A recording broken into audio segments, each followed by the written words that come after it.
Dans notre monde moderne, il est facile de se sentir submergé par nos pensées.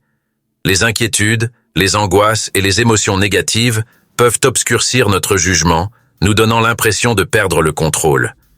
Mais si je vous disais qu'il existe une philosophie ancienne qui propose des techniques pratiques pour maîtriser votre esprit, cette philosophie, c'est le stoïcisme. Dans cette vidéo, nous allons explorer comment les principes stoïciens peuvent vous aider à prendre le contrôle de vos pensées et de vos émotions pour vivre une vie plus équilibrée et paisible. 1. Comprendre le pouvoir de l'esprit. La première étape pour contrôler votre esprit est de comprendre le pouvoir qu'il détient. Les stoïciens, en particulier des penseurs comme Épictète et Marc Aurèle, croyaient que notre perception du monde façonne notre expérience de celui-ci. Comme le dit Épictète, ce ne sont pas les événements qui nous troublent, mais l'idée que nous nous en faisons. Cela signifie que même si nous ne pouvons pas contrôler les événements extérieurs, nous avons le pouvoir de contrôler nos réactions. Cette idée stoïcienne est essentielle car elle nous pousse à nous concentrer sur notre intériorité.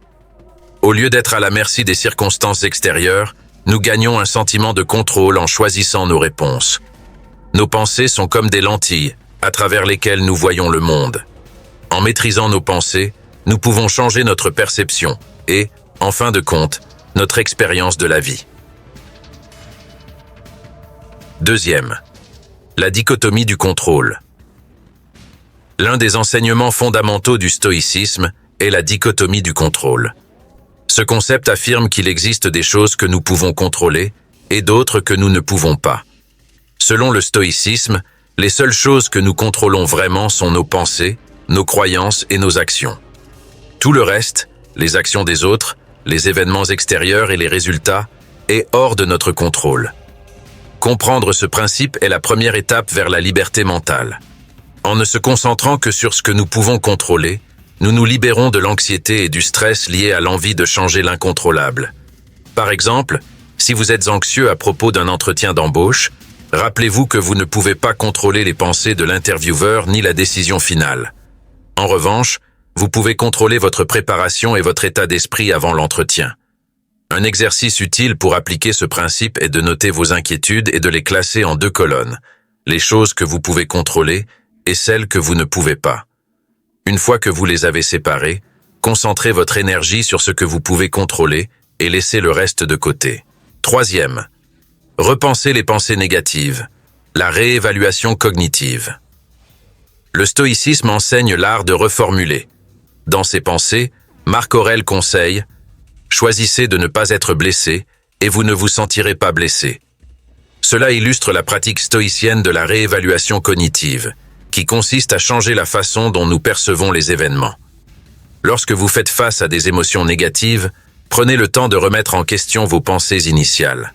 Demandez-vous, cet événement est-il vraiment aussi grave que je le pense ? Souvent, notre esprit exagère les problèmes, les rendant plus importants qu'ils ne le sont réellement. En reformulant, vous pouvez transformer votre perception. Par exemple, si un collègue critique votre travail, vous pourriez d'abord vous sentir offensé ou démotivé. Cependant, en adoptant une mentalité stoïcienne, vous pouvez considérer cette critique comme une occasion de croissance. Au lieu de vous concentrer sur le négatif, voyez ce retour d'information comme des éléments précieux qui peuvent vous aider à vous améliorer. Quatrième, pratiquez la pleine conscience à travers les techniques stoïciennes. Le stoïcisme prône la vie dans le moment présent, à l'instar des pratiques modernes de pleine conscience. Lorsque votre esprit est submergé par des préoccupations liées au passé ou à l'avenir, rappelez-vous le conseil de Marc Aurèle. Limite-toi à l'instant présent. Une façon de pratiquer cela est la méditation stoïcienne. Prenez un moment pour vous asseoir calmement et vous concentrer sur votre respiration.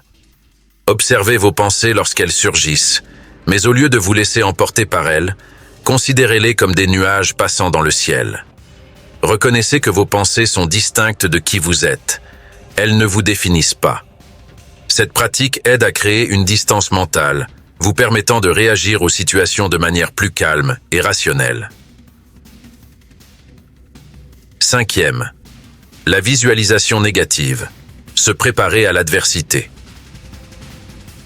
Un autre exercice stoïcien pour aider à contrôler votre esprit est la visualisation négative, également connue sous le nom de premeditatio malorum, préméditation des maux. Il s'agit d'imaginer les éventuels événements négatifs qui pourraient survenir à l'avenir.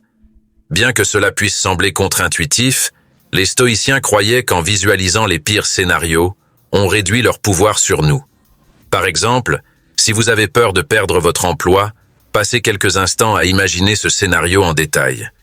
Imaginez ce que vous feriez, comment vous vous sentiriez, et les étapes que vous prendriez pour vous en remettre. En faisant cela, vous préparez votre esprit à l'adversité et devenez plus résilient. Lorsque vous répétez mentalement des défis potentiels, ils deviennent moins effrayants et vous gagnez la confiance nécessaire pour les affronter s'ils surviennent.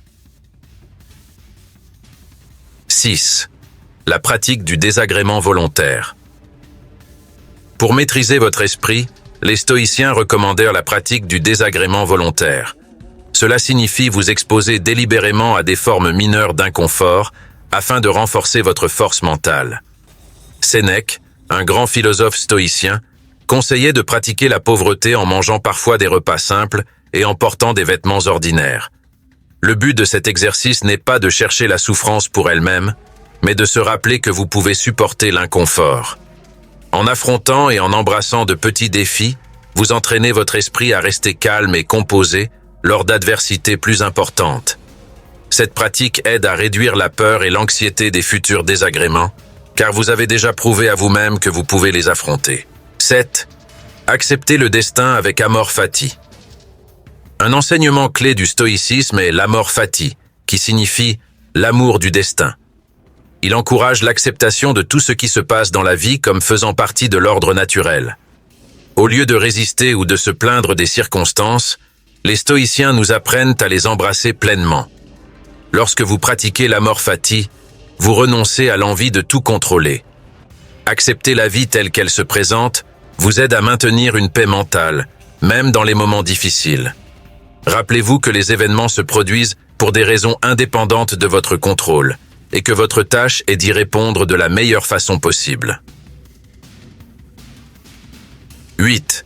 L'autoréflexion, la revue quotidienne. Le stoïcisme met l'accent sur l'autoréflexion. Pour prendre le contrôle de votre esprit, terminez chaque journée par une brève revue. Marc Aurèle avait l'habitude de réfléchir à ses actions, pensées et émotions à la fin de chaque journée, se demandant s'il avait agi selon ses principes. Cette pratique quotidienne vous permet d'évaluer vos progrès et d'identifier les moments où vous avez laissé des émotions négatives ou des pensées improductives prendre le dessus. En vous réfléchissant régulièrement, vous développez la conscience de soi, qui est la base de la discipline mentale. Demandez-vous, qu'est-ce que j'ai bien fait aujourd'hui? Où aurais-je pu mieux réagir? Que ferais-je différemment la prochaine fois? 9e, se souvenir de l'impermanence de la vie. Le stoïcisme enseigne que la vie est éphémère. Cette prise de conscience peut profondément influencer votre façon de penser et d'agir. Lorsque vous vous rappelez que le temps est limité, les soucis insignifiants perdent leur pouvoir sur vous. Comme le dit Sénèque, ce n'est pas que nous ayons peu de temps pour vivre, mais que nous en perdons beaucoup. Chaque fois que vous vous trouvez pris dans des pensées négatives, faites une pause et réfléchissez à l'impermanence de la situation. Ce problème comptera-t-il dans une semaine? Dans un an? Très probablement non.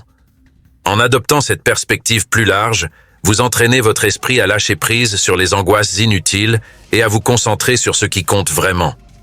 Contrôler votre esprit ne consiste pas à réprimer vos pensées, mais à les comprendre et à les gérer.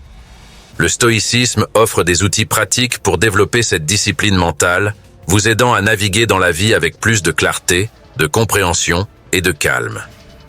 De la dichotomie du contrôle à la reformulation des pensées, en passant par la pleine conscience et l'acceptation des difficultés, ces techniques stoïciennes nous guident vers la maîtrise de notre esprit.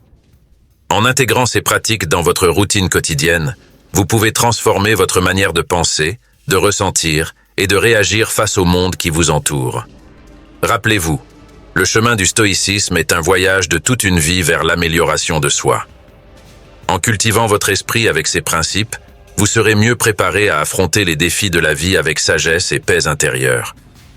Merci d'avoir regardé cette vidéo. Si vous l'avez trouvé utile, n'hésitez pas à aimer, partager et à vous abonner pour plus d'enseignements sur le stoïcisme et la maîtrise de soi.